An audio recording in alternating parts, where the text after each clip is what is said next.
आदरणीय मेरे प्रिय दोस्तों और भक्तों, एक बार फिर आपके समक्ष श्री शिव महापुराण के चौथे अध्याय से आपके समक्ष श्रवण, कीर्तन और मनन इन तीन साधनों की श्रेष्ठता का प्रतिपादन करने के लिए यह वृतांत आपके समक्ष रख रहा हूँ। दोस्तों, बहुत ही सुंदर वृतांत होने वाला है। आपसे विनती है कि बने रहिए, इस वृतांत के अंत तक मेरे साथ आपका परोपकार होगा। दोस्तों, श्रवण, कीर्तन और मनन इन चीज़ों को समझने की जरूरत है। मुनिगण बोलते हैं कि हे ब्राह्मण, मनन कैसा होता है, श्रवण का स्वरूप कैसा है और उनका कीर्तन कैसे किया जाता है, यथार्थ रूप में इसको आप हमें बताइए। इस पर ब्रह्मा जी उसका जवाब देते हैं। ब्रह्मा जी कहते हैं कि हे मुनि श्रेष्ठ, भगवान शंकर की पूजा, उनके नामों का जप और उनके गुण, रूप, विलास और नामों का युक्तिपरायण चित्त के द्वारा जो निरंतर परिशोधन या चिंतन होता रहता है, उसी को मनन कहा गया है। वह माहेश्वर को कृपा दृष्टि से उपलब्ध होता है। वह समस्त श्रेष्ठ साधनों में प्रमुखतम साधन है। शंभु के प्रताप, गुण, रूप, विलास और नाम को प्रकट करने वाले संगीत, वेद वाक्य या भाषा के द्वारा अनुराग पूर्वक उनकी स्तुति ही मध्यम साधन है, जिसको कीर्तन शब्द से पुकारा गया है, पुकारा जाता है। हे ज्ञानी पुरुषों, स्त्री क्रीड़ा में जैसे मन की आसक्ति होती है, वैसे ही किसी कारण से किसी स्थल में शिव विषयक वाणियों में श्रवणेन्द्रिय की दृढ़ता, आसक्ति ही जगत में श्रवण के नाम से प्रसिद्ध है।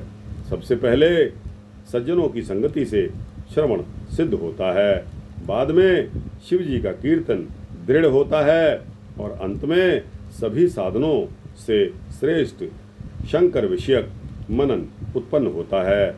किंतु यह सब उनकी कृपा दृष्टि से ही संभव होता है।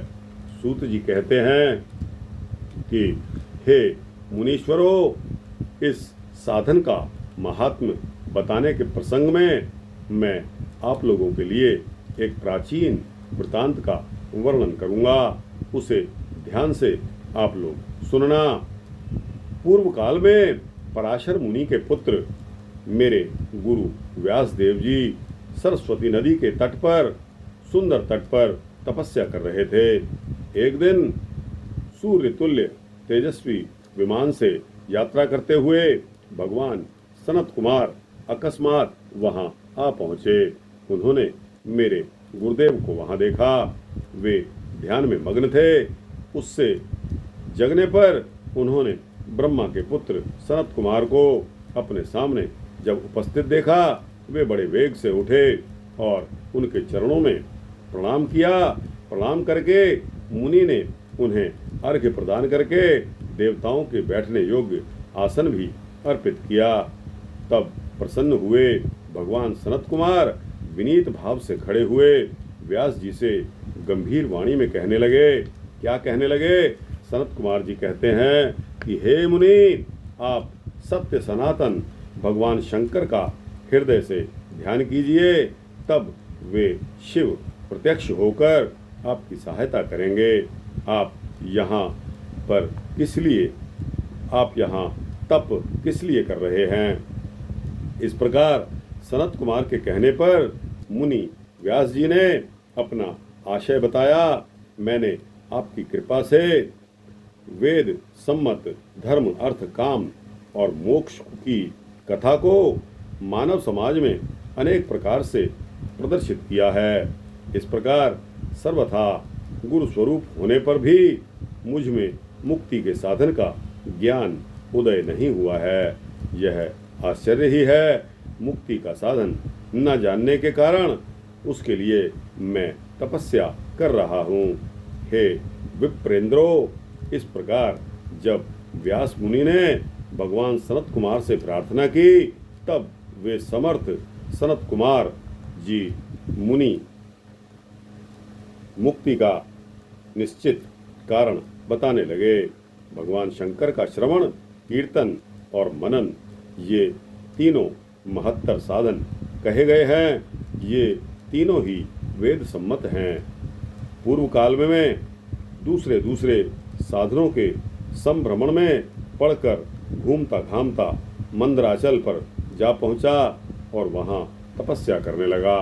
तदनंतर महेश्वर शिव की आज्ञा से भगवान नंदिकेश्वर वहां आए। उनकी मुझ पर बड़ी दया थी। वे सबके साक्षी तथा शिवगणों के स्वामी भगवान नंदिकेश्वर मुझे स्नेहपूर्वक मुक्ति का उत्तम साधन बताते हुए बोले, भगवान शंकर का श्रवण, कीर्तन और मनन, ये तीनों साधन वेद सम्मत हैं और मुक्ति के साक्षात कारण हैं। दोस्तों, यह बात ध्यान रखने की है कि श्रवण, कीर्तन और मनन आप कान से सुनिए, इसको श्रवण, और मुख से बोलिए, भगवान का नाम जपिए, भजन करिए, उसको कहते हैं कीर्तन। और मनन, एक एक शब्द को आप बार बार सोचिए, उसके अर्थ को अपने मन में उतारिए, इसको कहते हैं मनन करना। ये तीनों साधन वेद सम्मत हैं और मुक्ति के साक्षात कारण हैं। यह बात स्वयं भगवान शिव ने मुझसे कही है। अतः हे ब्राह्मण, आप श्रवण आदि तीनों साधनों का बार बार अनुष्ठान करें। व्यास जी से बार बार ऐसा कहकर अनुगामियों सहित ब्रह्मपुत्र सनत कुमार अपने विमान से परम सुंदर ब्रह्मधाम को चले गए। इस प्रकार पूर्व काल के इस उत्तम वृतांत का मैंने आपको संक्षेप में वर्णन बताया। ऋषिगण बोले कि हे सूत जी, आपने श्रवण आदि तीनों, यानी कि श्रवण, मनन और कीर्तन, श्रवण, कीर्तन और मनन तीनों साधनों को मुक्ति का उपाय बताया है। जो मनुष्य श्रवण आदि तीनों साधनों में असमर्थ हो, वह किस उपाय का अवलोकन करके मुक्त हो सकता है और किस साधन भूत कर्म के द्वारा बिना यत्न के ही मोक्ष मिल सकता है।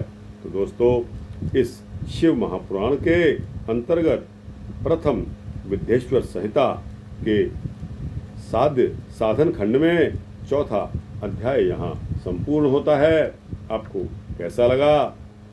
अच्छा लगा हो तो इसको लाइक और शेयर करके अपने दोस्तों, भक्तों, मित्रों, जिज्ञासुओं तक पहुँचाना। दोस्तों, कमेंट सेक्शन में अपनी राय अवश्य देना और इस चैनल को आप सब्सक्राइब कर देंगे तो आपको इसी तरह के सूक्ष्म भक्ति वृत्तांत मिलते रहेंगे। जय शंकर भगवान की, जय सनत कुमार जी की।